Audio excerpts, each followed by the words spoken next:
Hi everyone, it's Allen with Earthglow, and in today's video we are going to be making Gothic Rose candles. And just like when we made the pumpkin bread candles a couple weeks ago, Gothic Rose has its own special vessel.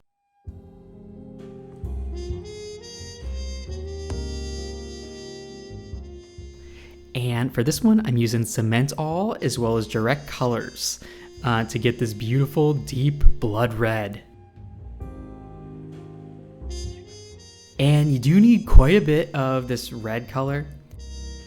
If you made this formula with hydrostone, you may be able to get away with using less.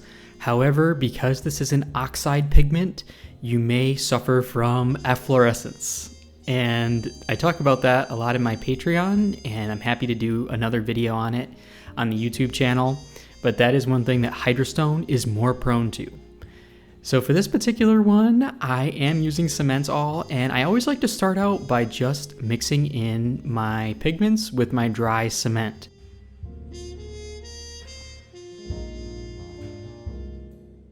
Now with hydrostone, I sometimes do it this way, and other times I'll do the dry lake bed effect, which involves using the water and mixing your pigments in with your water and then adding your hydrostone to that. But because we're using cement all, this has always been my preferred method. I don't really ever add the water first and add the cement powder to the water. The reason for doing this is you get a lot more of the pigment mixed in, and so you're less likely to get like giant clumps of pigment or streaking in your pigment. With cement all, I've never added a super precise amount of water. It really fluctuates depending on the humidity. And I also find that there's a lot more kind of leeway with cement all than there is with hydrostone.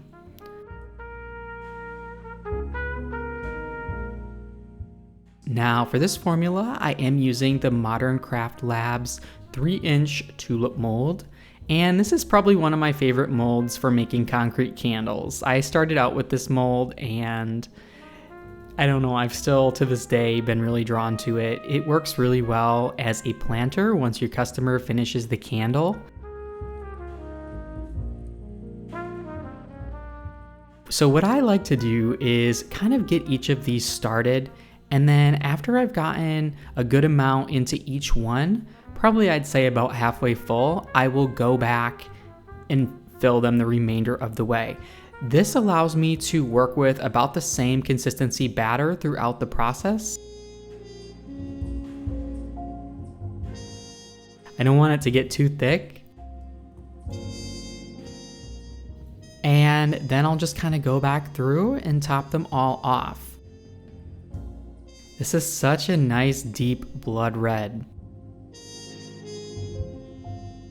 Now, as you guys saw in the beginning, I did end up getting a little bit of efflorescence with this. Now, that is because of more than likely I should say, it's because of the relative humidity. This summer, it has been more than 70% humidity consistently in Michigan.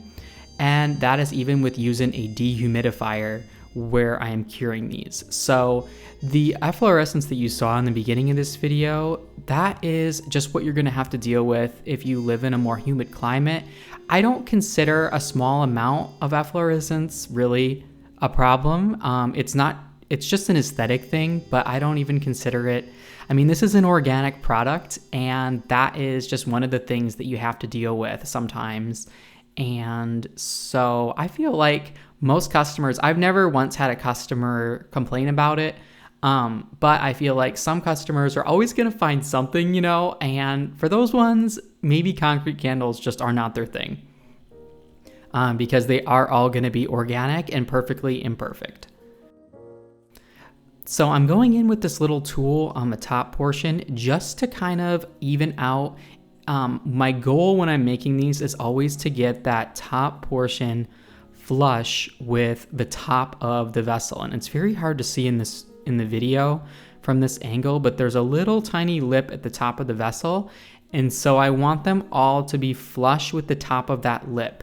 And the reason for this is it is going to greatly minimize the amount of sanding that you will have to do. And that is something with cement all that I've found that you almost always have to do. It's just gonna make it a lot easier. Now, if you're interested in my video on how I do sand these, I'll try to link it above as well as in the description box. I generally use a pottery wheel for cement all so that I'm able to wet sand, but you can also just get a little bit of sandpaper wet in water and use that. The easiest time to do it is right when you take them out of the mold, because there's still gonna be a lot of water content in the product at that time. If you wait too long as it's curing, the water will evaporate, and that's gonna make your sanding a little bit harder and create more dust. And that is a big thing with cement all, because it does contain silica. You always wanna make sure that you are wearing a respirator and not breathing in that dust.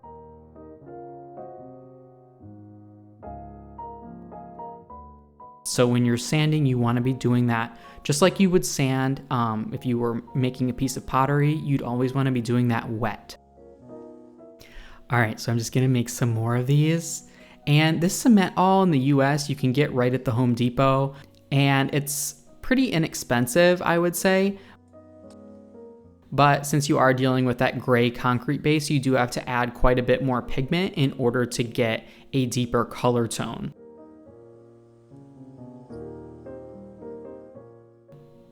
Now, if you're interested in the full formula, I have that available in my Patreon, which is linked in the description box, as well as dozens of other formulas that I have used for my own business for years and years successfully. So it's really a great deal to take advantage of. At the $5 level, you can unlock all of those formulas.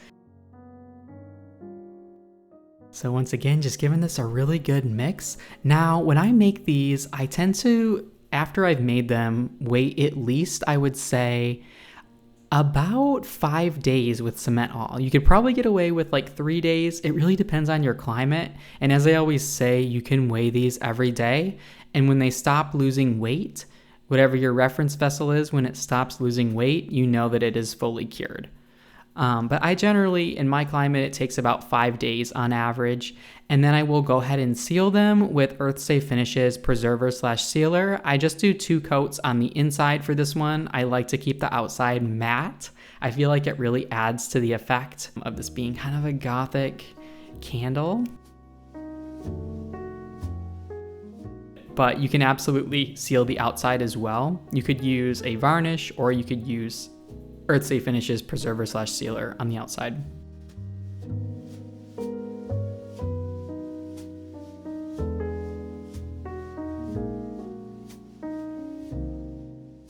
Now, you're never going to be able to totally eliminate the clumps with this.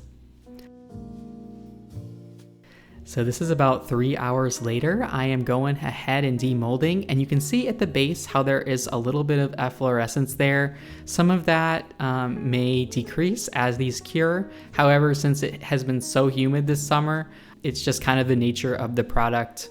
And as I said, it's an organic product, and I personally, in the more than 2 years that I have made and sold concrete candles, I've never once had a customer complain about that. They usually will say that it adds to the organic, handcrafted nature.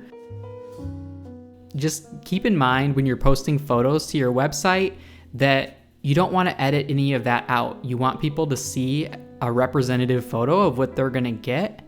And that includes sometimes little tiny air pockets, oftentimes, and efflorescence. All these types of things are going to be characteristic of a natural product. Now, as I said, when the humidity is much lower, you're not going to typically get this with cement all. That's just the nature of making something and having a non-factory produced product. And I think they're still really stunning. Honestly, it just kind of adds to the mysterious, hazy type of a vibe that these have.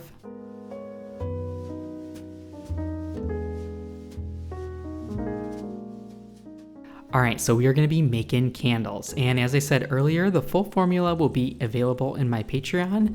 But for these, I do use IGI 6006. And I use a lot of black. So to get this really black, you're not able to do that if you use a predominantly soy wax like CB2, or if you use a coconut wax.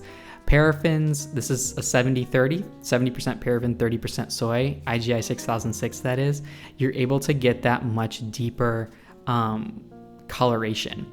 So I'm adding quite a lot of black here, and I'm adding that when my 6006 is really hot. So for this wax, I like to get it between 185 and 190, really like 180 to 190 with my stick thermometer.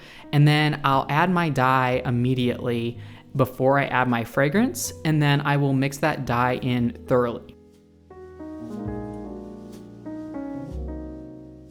You can see how deep black this is.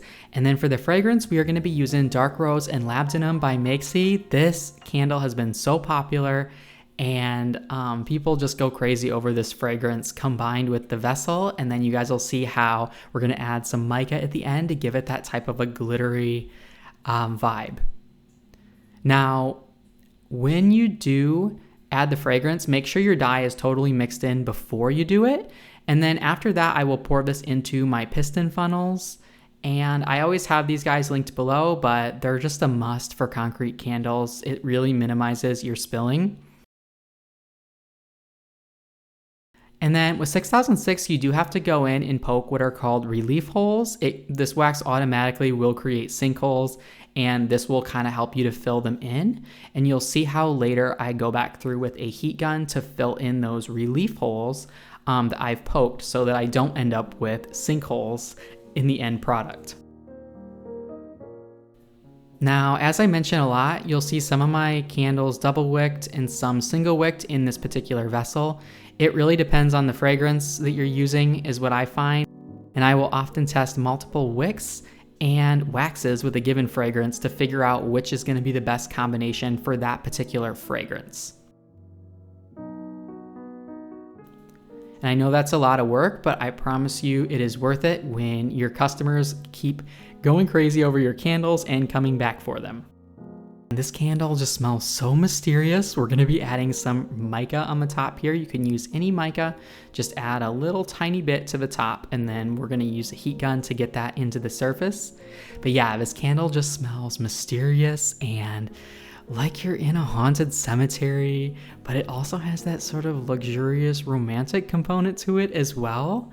And my customers have gone crazy over this. This is the second year that I've offered this candle, and yeah, I'm super excited about having it back. And these will be posted to the website on Friday, October 4th, beginning at noon Eastern Standard Time, 11 Central, 10 Mountain, 9 Pacific.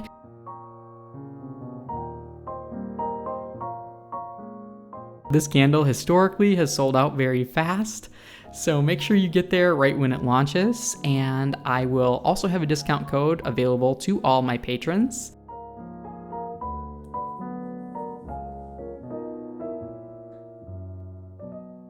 Let me know if you'd like a video on how I do the labels for these candles. I keep them really minimal and easily removable so that customers can take them right off to repurpose their vessel once their candle is done.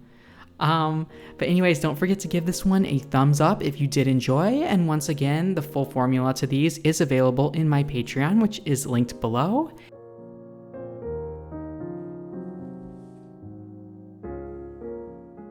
And these candles will go live along with my restock of Maker's Favorites on October 4th at noon Eastern Standard Time on the website earthglow.com. Also linked below.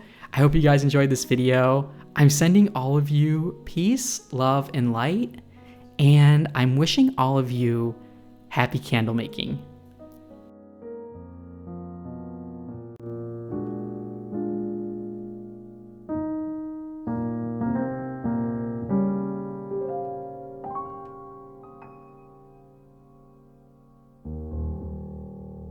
I would like to take the time to thank my patrons for their incredible support.